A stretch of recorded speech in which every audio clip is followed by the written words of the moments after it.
श्रीगणेशाय नमः। अथ श्री दामोदर अष्टकम्। सिन्धुदेशोद्भवो विप्रो नाम्ना सत्यव्रतः सुधीः। विरक्त इन्द्रियार्थेभ्यस्त्यक्त्वा पुत्रगृहादिकम्। वृन्दावने स्थितः कृष्ण मारिराधदिवानिशम्। निःस्वः सत्यव्रतो विप्रो निर्जने व्यग्रमानसः। कार्तिके पूजयामास प्रीत्या दामोदरं नृप। तृतीये निसकृद्भुङ्क्ते पत्रं मूलं फलं तथा। पूजयित्वा हरिं स्तौति प्रीत्या दामोदराभिधं। सत्यव्रत उवाच नमामीश्वरं सच्चिदानन्दरूपं। लसत्कुण्डलं गोकुले भ्राजमानं। यशोदाभियोलुखले धावमानं। परामृष्टमत्यन्ततो दूतगोप्या रुदन्तं मुहुर्नेत्रयुग्मं मृजन्तं। कराम्भोजयुग्मेन सातङ्कनेत्रं। मुहुश्वासकं पत्रिरेखाङ्ककण्ठं। स्थितं नौमि दामोदरं भक्तवन्द्यं। वरं देवदेहि स मोक्षावधिं वा। न चान्यं वृणेऽहं वरेशादपीह। इदं ते वपुरनाथ गोपाल बालम्। सदा मे मनस्याविरास्तां किमन्यैः। इदं ते मुखाम्भोजमत्यन्तनीलैर्वृतं कुन्तलैः स्निग्धवक्त्रैश्च गोप्या। मुहुश्चुम्बितं बिम्बरक्ताधरं मे मनस्याविरास्तामलं लक्षलाभैः। नमो देव दामोदरानन्त विष्णो प्रसीद प्रभो दुःखजालाब्धिमग्नं। कृपादृष्टिवृष्ट्यातिदीनं च रक्ष। गृहाणे स मामज्ञमेवाक्षि दृश्यम्। कुबेरात्मजौ वृक्षमूर्ति च यद्व। त्वया मोचितौ भक्तिभाजौ कृतौ च। तथा प्रेम भक्तिं स्वकाम्ये प्रयच्छ। न मोक्षे ग्रहो मेऽस्ति दामोदरेह। नमस्ते सुदाम्ने स्फुरद्दीप्तधाम्ने।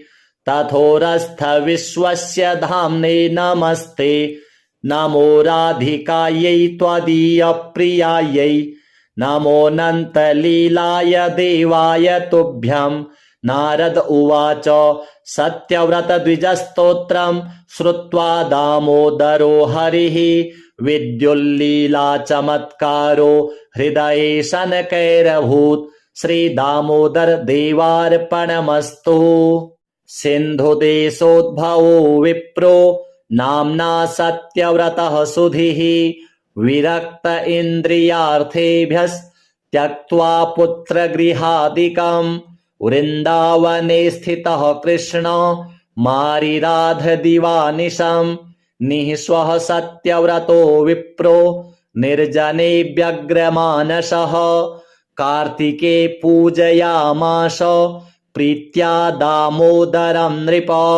तृतीये निसकृद्भुङ्क्ते पत्रं मूलं फलं तथा। पूजयित्वा हरिं स्तौति प्रीत्या दामोदराभिधं।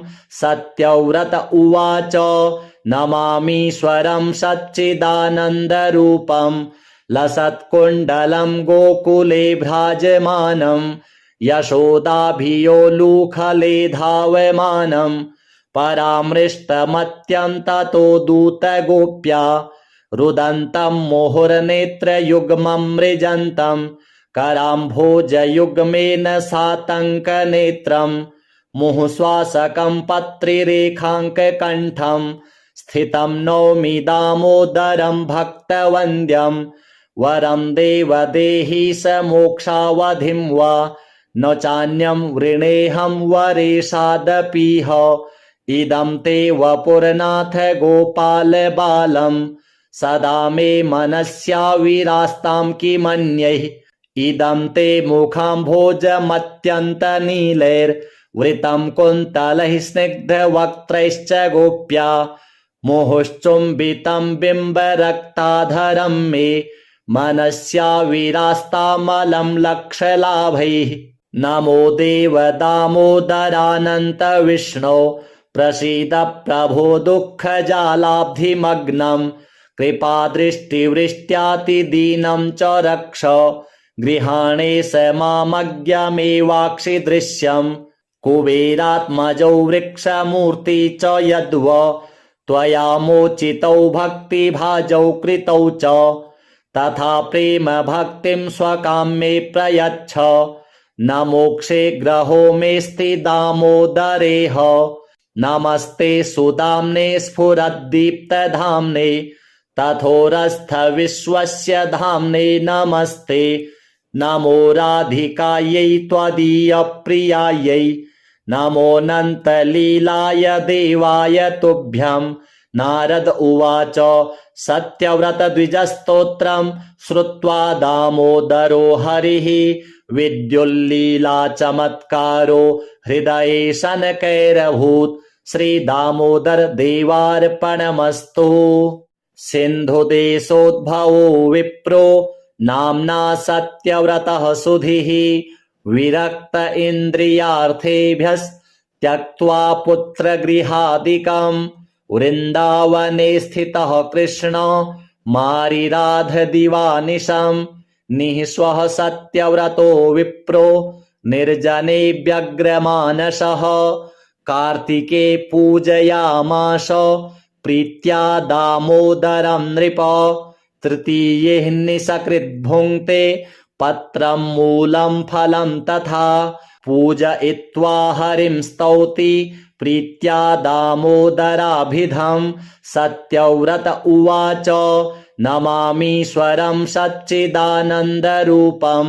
लसत्कुण्डलं गोकुले भ्राजमानं यशोदाभियोलूखले धावमानं परामृष्टमत्यन्ततो दूतगोप्या रुदन्तं मुहुर्नेत्रयुग्मं मृजन्तं कराम्भोजयुग्मेन सातङ्कनेत्रं मुहुश्वासकं पत्रिरेखाङ्ककण्ठं स्थितं नौमि दामोदरं भक्तवन्द्यं वरं देवदेहि स मोक्षावधिं वा न चान्यं वृणेऽहं वरेशादपीह इदं ते वपुरनाथ गोपाल बालम् सदा मे मनस्याविरास्तां किमन्यैः इदं ते मुखाम्भोजमत्यन्तनीलैर्वृतं कुन्तलैः स्निग्धवक्त्रैश्च गोप्या मुहुश्चुम्बितं बिम्बरक्ताधरं मे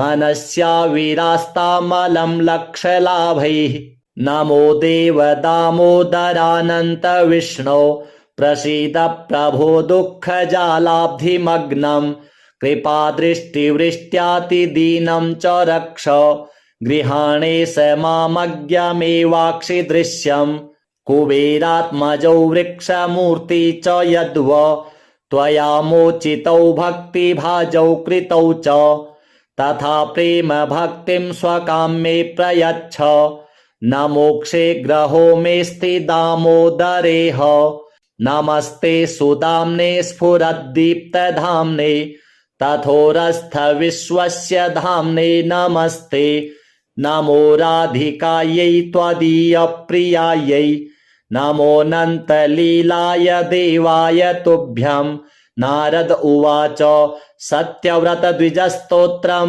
श्रुत्वा दामोदरो हरिः विद्युल्लीलाचमत्कारो हृदये शनकैरभूत् श्रीदामोदर देवार्पणमस्तु। सिन्धुदेशोद्भवो विप्रो नाम्ना सत्यव्रतः सुधीः विरक्त इन्द्रियार्थेभ्यस्त्यक्त्वा पुत्रगृहादिकं वृन्दावने स्थितः कृष्ण मारिराधदिवानिशं निःस्वः सत्यव्रतो विप्रो निर्जने व्यग्रमानसः कार्तिके पूजयामास प्रीत्या दामोदरं नृप तृतीये निसकृद्भुङ्क्ते पत्रं मूलं फलं तथा पूजयित्वा हरिं स्तौति प्रीत्या दामोदराभिधं सत्यव्रत उवाच नमामीश्वरं सच्चिदानन्दरूपं लसत्कुण्डलं गोकुले भ्राजमानं यशोदाभियोलुखले धावमानं परामृष्टमत्यन्ततो दूतगोप्या रुदन्तं मुहुर्नेत्रयुग्मं मृजन्तं कराम्भोजयुग्मेन सातङ्कनेत्रं मुहुश्वासकं पत्रिरेखाङ्ककण्ठं स्थितं नौमि दामोदरं भक्तवन्द्यं वरं देवदेहि स मोक्षावधिं वा न चान्यं वृणेऽहं वरेशादपीह इदं ते वपुरनाथ गोपाल बालं सदा मे मनस्याविरास्तां किमन्यैः इदं ते मुखाम्भोजमत्यन्तनीलैर्वृतं कुन्तलैः स्निग्धवक्त्रैश्च गोप्या मुहुश्चुम्बितं बिम्बरक्ताधरं मे मनस्याविरास्तामलं लक्षलाभैः नमो देव दामोदरानन्त विष्णो प्रसीद प्रभो दुःखजालाब्धिमग्नं कृपादृष्टिवृष्ट्यातिदीनं च रक्ष गृहाणे स मामज्ञमेवाक्षि दृश्यं कुबेरात्मजौ वृक्षमूर्ति च यद्व त्वया मोचितौ भक्तिभाजौ कृतौ च तथा प्रेम भक्तिं स्वकाम्ये प्रयच्छ न मोक्षे ग्रहो मेऽस्ति दामोदरेह नमस्ते सुदाम्ने स्फुरद्दीप्तधाम्ने तथोरस्थ विश्वस्य धाम्ने नमस्ते नमो राधिकायै त्वदीयप्रियायै नमोऽनन्तलीलाय देवाय तुभ्यं नारद उवाच सत्यव्रतद्विजस्तोत्रं श्रुत्वा दामोदरो हरिः विद्युल्लीलाचमत्कारो हृदये शनकैरभूत् श्रीदामोदर देवार्पणमस्तु। सिन्धुदेशोद्भवो विप्रो नाम्ना सत्यव्रतः सुधीः विरक्त इन्द्रियार्थेभ्यस्त्यक्त्वा पुत्रगृहादिकं वृन्दावने स्थितः कृष्ण मारिराधदिवानिशं निःस्वः सत्यव्रतो विप्रो निर्जने व्यग्रमानसः कार्तिके पूजयामास प्रीत्या दामोदरं नृप तृतीये निसकृद्भुङ्क्ते पत्रं मूलं फलं तथा पूजयित्वा हरिं स्तौति प्रीत्या दामोदराभिधं सत्यव्रत उवाच नमामीश्वरं सच्चिदानन्दरूपं लसत्कुण्डलं गोकुले भ्राजमानं यशोदाभियोलुखले धावमानं परामृष्टमत्यन्ततो दूतगोप्या रुदन्तं मुहुर्नेत्रयुग्मं मृजन्तं कराम्भोजयुग्मेन सातङ्कनेत्रं मुहुश्वासकं पत्रिरेखाङ्ककण्ठं स्थितं नौमि दामोदरं भक्तवन्द्यं वरं देवदेहि स मोक्षावधिं वा न चान्यं वृणेऽहं वरेशादपीह इदं ते वपुरनाथ गोपाल बालं सदा मे मनस्याविरास्तां किमन्यैः इदं ते मुखाम्भोजमत्यन्तनीलैर्वृतं कुन्तलैः स्निग्धवक्त्रैश्च गोप्या मुहुश्चुम्बितं बिम्बरक्ताधरं मे मनस्याविरास्तामलं लक्षलाभैः नमो देव दामोदरानन्त विष्णो प्रसीद प्रभो दुःखजालाब्धिमग्नं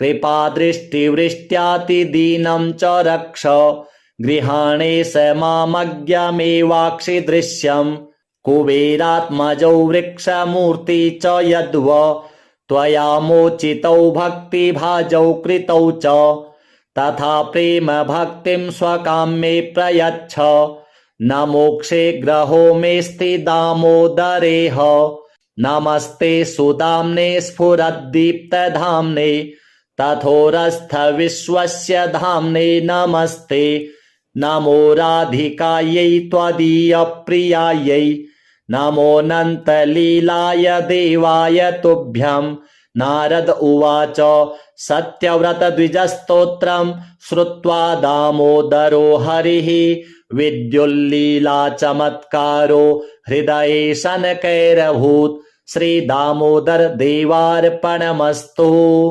सिन्धुदेशोद्भवो विप्रो नाम्ना सत्यव्रतः सुधीः विरक्त इन्द्रियार्थेभ्यस्त्यक्त्वा पुत्रगृहादिकं वृन्दावने स्थितः कृष्ण मारिराधदिवानिशं निःस्वः सत्यव्रतो विप्रो निर्जने व्यग्रमानसः कार्तिके पूजयामास प्रीत्या दामोदरं नृप तृतीये निसकृद्भुङ्क्ते पत्रं मूलं फलं तथा पूजयित्वा हरिं स्तौति प्रीत्या दामोदराभिधं सत्यव्रत उवाच नमामीश्वरं सच्चिदानन्दरूपं लसत्कुण्डलं गोकुले भ्राजमानं यशोदाभियोलूखले धावमानं परामृष्टमत्यन्ततो दूतगोप्या रुदन्तं मुहुर्नेत्रयुग्मं मृजन्तं कराम्भोजयुग्मेन सातङ्कनेत्रं मुहुश्वासकं पत्रिरेखाङ्ककण्ठं स्थितं नौमि दामोदरं भक्तवन्द्यं वरं देवदेहि स मोक्षावधिं वा न चान्यं वृणेऽहं वरेशादपीह इदं ते वपुरनाथ गोपाल बालं सदा मे मनस्याविरास्तां किमन्यैः इदं ते मुखाम्भोजमत्यन्तनीलैर्वृतं कुन्तलैः स्निग्धवक्त्रैश्च गोप्या मुहुश्चुम्बितं बिम्बरक्ताधरं मे मनस्याविरास्तामलं लक्षलाभैः नमो देव दामोदरानन्त विष्णो प्रसीद प्रभो दुःखजालाब्धिमग्नं कृपादृष्टिवृष्ट्यातिदीनं च रक्ष गृहाणे स मामज्ञमेवाक्षिदृश्यं कुबेरात्मजौ वृक्षमूर्ति च यद्व त्वया मोचितौ भक्तिभाजौ कृतौ च तथा प्रेम भक्तिं स्वकाम्ये प्रयच्छ न मोक्षे ग्रहो मेऽस्ति दामोदरेह नमस्ते सुदाम्ने स्फुरद्दीप्तधाम्ने तथोरस्थ विश्वस्य धाम्ने नमस्ते नमो राधिकायै त्वदीयप्रियायै नमोऽनन्तलीलाय देवाय तुभ्यं नारद उवाच सत्यव्रतद्विजस्तोत्रं श्रुत्वा दामोदरो हरिः विद्युल्लीलाचमत्कारो हृदये शनकैरभूत् श्रीदामोदर देवार्पणमस्तु। सिन्धुदेशोद्भवो विप्रो नाम्ना सत्यव्रतः सुधीः विरक्त इन्द्रियार्थेभ्यस्त्यक्त्वा पुत्रगृहादिकं वृन्दावने स्थितः कृष्ण मारिराधदिवानिशं निःस्वः सत्यव्रतो विप्रो निर्जने व्यग्रमानसः कार्तिके पूजयामास प्रीत्या दामोदरं नृप तृतीये निसकृद्भुङ्क्ते पत्रं मूलं फलं तथा पूजयित्वा हरिं स्तौति प्रीत्या दामोदराभिधं सत्यव्रत उवाच नमामीश्वरं सच्चिदानन्दरूपं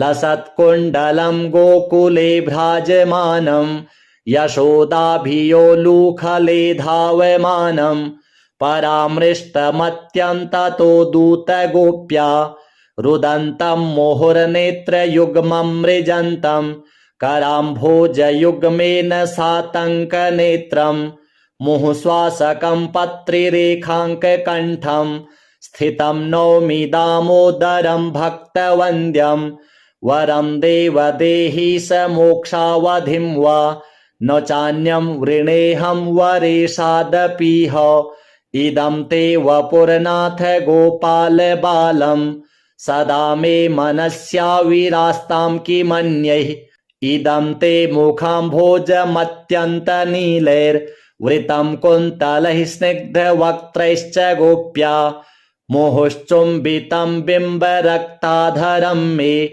मनस्याविरास्तामलं लक्षलाभैः नमो देव दामोदरानन्त विष्णो प्रसीद प्रभो दुःखजालाब्धिमग्नं कृपादृष्टिवृष्ट्यातिदीनं च रक्ष गृहाणे स मामज्ञमेवाक्षि दृश्यम् कुबेरात्मजौ वृक्षमूर्ति च यद्व त्वया मोचितौ भक्तिभाजौ कृतौ च तथा प्रेम भक्तिं स्वकाम्ये प्रयच्छ न मोक्षे ग्रहो मेऽस्ति दामोदरेह नमस्ते सुदाम्ने स्फुरद्दीप्तधाम्ने तथोरस्थ विश्वस्य धाम्ने नमस्ते नमो राधिकायै त्वदीयप्रियायै नमोऽनन्तलीलाय देवाय तुभ्यं नारद उवाच सत्यव्रतद्विजस्तोत्रं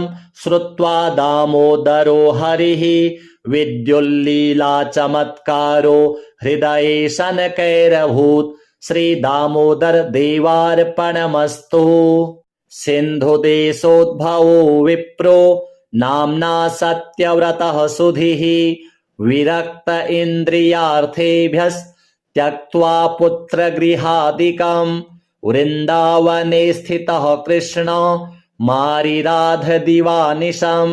निःस्वः सत्यव्रतो विप्रो निर्जने व्यग्रमानसः कार्तिके पूजयामास प्रीत्या दामोदरं नृप तृतीये निसकृद्भुङ्क्ते पत्रं मूलं फलं तथा पूजयित्वा हरिं स्तौति प्रीत्या दामोदराभिधं सत्यव्रत उवाच नमामीश्वरं सच्चिदानन्दरूपं लसत्कुण्डलं गोकुले भ्राजमानं यशोदाभियोलूखले धावमानं परामृष्टमत्यन्ततो दूतगोप्या रुदन्तं मुहुर्नेत्रयुग्मं मृजन्तं कराम्भोजयुग्मेन सातङ्कनेत्रं मुहुश्वासकं पत्रिरेखाङ्ककण्ठं स्थितं नौमि दामोदरं भक्तवन्द्यं वरं देवदेहि स मोक्षावधिं वा न चान्यं वृणेऽहं वरेशादपीह इदं ते वपुरनाथ गोपाल बालं सदा मे मनस्याविरास्तां किमन्यैः इदं ते मुखाम्भोजमत्यन्तनीलैर्वृतं कुन्तलैः स्निग्धवक्त्रैश्च गोप्या मुहुश्चुम्बितं बिम्बरक्ताधरं मे मनस्याविरास्तामलं लक्षलाभैः नमो देव दामोदरानन्त विष्णो प्रसीद प्रभो दुःखजालाब्धिमग्नं कृपादृष्टिवृष्ट्यातिदीनं च रक्ष गृहाणे स मामज्ञमेवाक्षि दृश्यम् कुबेरात्मजौ वृक्षमूर्ति च यद्व त्वया मोचितौ भक्तिभाजौ कृतौ च तथा प्रेम भक्तिं स्वकाम्ये प्रयच्छ न मोक्षे ग्रहो मेऽस्ति दामोदरेह नमस्ते सुदाम्ने स्फुरद्दीप्तधाम्ने तथोरस्थ विश्वस्य धाम्ने नमस्ते नमो राधिकायै त्वदीयप्रियायै नमोऽनन्तलीलाय देवाय तुभ्यं नारद उवाच सत्यव्रतद्विजस्तोत्रं श्रुत्वा दामोदरो हरिः विद्युल्लीलाचमत्कारो हृदये शनकैरभूत् श्रीदामोदर देवार्पणमस्तु। सिन्धुदेशोद्भवो विप्रो नाम्ना सत्यव्रतः सुधीः विरक्त इन्द्रियार्थेभ्यस्त्यक्त्वा पुत्रगृहादिकम् वृन्दावने स्थितः कृष्ण मारिराधदिवानिशम् निःस्वः सत्यव्रतो विप्रो निर्जने व्यग्रमानसः कार्तिके पूजयामास प्रीत्या दामोदरं नृप तृतीये निसकृद्भुङ्क्ते पत्रं मूलं फलं तथा पूजयित्वा हरिं स्तौति प्रीत्या दामोदराभिधं सत्यव्रत उवाच नमामीश्वरं सच्चिदानन्दरूपं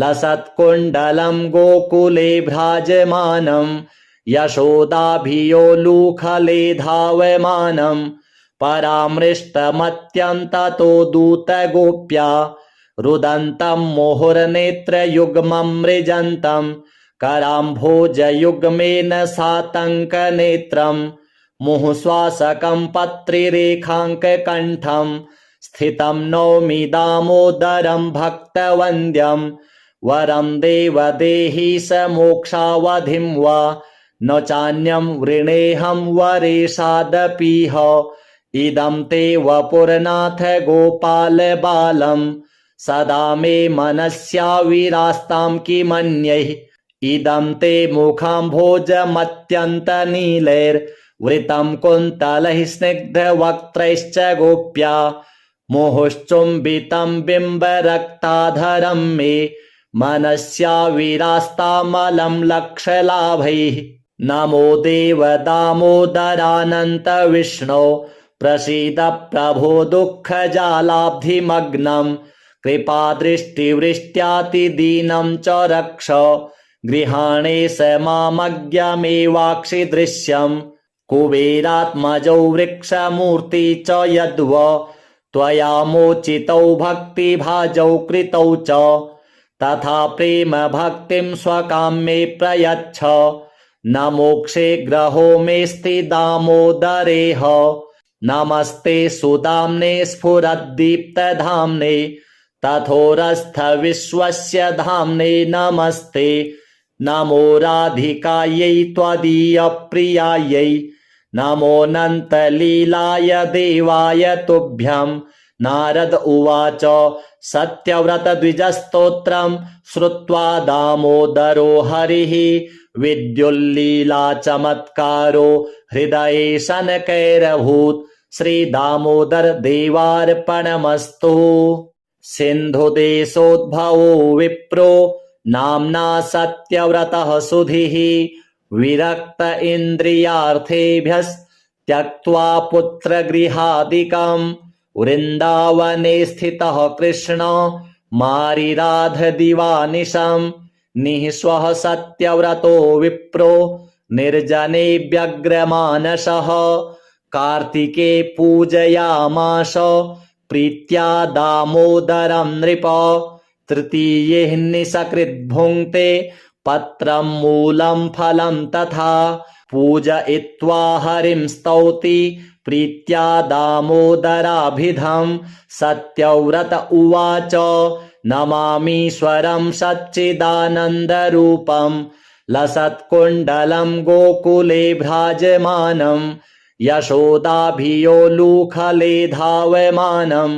परामृष्टमत्यन्ततो दूतगोप्या रुदन्तं मुहुर्नेत्रयुग्मं मृजन्तं कराम्भोजयुग्मेन सातङ्कनेत्रं मुहुश्वासकं पत्रिरेखाङ्ककण्ठं स्थितं नौमि दामोदरं भक्तवन्द्यं वरं देवदेहि स मोक्षावधिं वा न चान्यं वृणेऽहं वरेशादपीह इदं ते वपुरनाथ गोपाल बालं सदा मे मनस्याविरास्तां किमन्यैः इदं ते मुखाम्भोजमत्यन्तनीलैर्वृतं कुन्तलैः स्निग्धवक्त्रैश्च गोप्या मुहुश्चुम्बितं बिम्बरक्ताधरं मे मनस्याविरास्तामलं लक्षलाभैः नमो देव दामोदरानन्त विष्णो प्रसीद प्रभो दुःखजालाब्धिमग्नं कृपादृष्टिवृष्ट्यातिदीनं च रक्ष गृहाणे स मामज्ञमेवाक्षि दृश्यं कुबेरात्मजौ वृक्षमूर्ति च यद्व त्वया मोचितौ भक्तिभाजौ कृतौ च तथा प्रेम भक्तिं स्वकाम्ये प्रयच्छ न मोक्षे ग्रहो मेऽस्ति दामोदरेह नमस्ते सुदाम्ने स्फुरद्दीप्तधाम्ने तथोरस्थ विश्वस्य धाम्ने नमस्ते नमो राधिकायै त्वदीयप्रियायै नमोऽनन्तलीलाय देवाय तुभ्यं नारद उवाच सत्यव्रतद्विजस्तोत्रं श्रुत्वा दामोदरो हरिः विद्युल्लीलाचमत्कारो हृदये शनकैरभूत् श्रीदामोदर देवार्पणमस्तु। सिन्धुदेशोद्भवो विप्रो नाम्ना सत्यव्रतः सुधीः विरक्त इन्द्रियार्थेभ्यस्त्यक्त्वा पुत्रगृहादिकम् वृन्दावने स्थितः कृष्ण मारिराधदिवानिशम् निःस्वः सत्यव्रतो विप्रो निर्जने व्यग्रमानसः कार्तिके पूजयामास प्रीत्या दामोदरं नृप तृतीये निसकृद्भुङ्क्ते पत्रं मूलं फलं तथा पूजयित्वा हरिं स्तौति प्रीत्या दामोदराभिधं सत्यव्रत उवाच नमामीश्वरं सच्चिदानन्दरूपं लसत्कुण्डलं गोकुले भ्राजमानं यशोदाभियोलूखले धावमानं परामृष्टमत्यन्ततो दूतगोप्या रुदन्तं मुहुर्नेत्रयुग्मं मृजन्तं कराम्भोजयुग्मेन सातङ्कनेत्रं मुहुश्वासकं पत्रिरेखाङ्ककण्ठं स्थितं नौमि दामोदरं भक्तवन्द्यं वरं देवदेहि स मोक्षावधिं वा न चान्यं वृणेऽहं वरेशादपीह इदं ते वपुरनाथ गोपाल बालं सदा मे मनस्याविरास्तां किमन्यैः इदं ते मुखाम्भोजमत्यन्तनीलैर्वृतं कुन्तलैः स्निग्धवक्त्रैश्च गोप्या मुहुश्चुम्बितं बिम्बरक्ताधरं मे मनस्याविरास्तामलं लक्षलाभैः नमो देव दामोदरानन्त विष्णो प्रसीद प्रभो दुःखजालाब्धिमग्नं कृपादृष्टिवृष्ट्यातिदीनं च रक्ष गृहाणे स मामज्ञमेवाक्षि दृश्यं कुबेरात्मजौ वृक्षमूर्ति च यद्व त्वया मोचितौ भक्तिभाजौ कृतौ च तथा प्रेम भक्तिं स्वकाम्ये प्रयच्छ न मोक्षे ग्रहो मेऽस्ति दामोदरेह नमस्ते सुदाम्ने स्फुरद्दीप्तधाम्ने तथोरस्थ विश्वस्य धाम्ने नमस्ते नमो राधिकायै त्वदीयप्रियायै नमोऽनन्तलीलाय देवाय तुभ्यं नारद उवाच सत्यव्रतद्विजस्तोत्रं श्रुत्वा दामोदरो हरिः विद्युल्लीलाचमत्कारो हृदये शनकैरभूत् श्रीदामोदर देवार्पणमस्तु।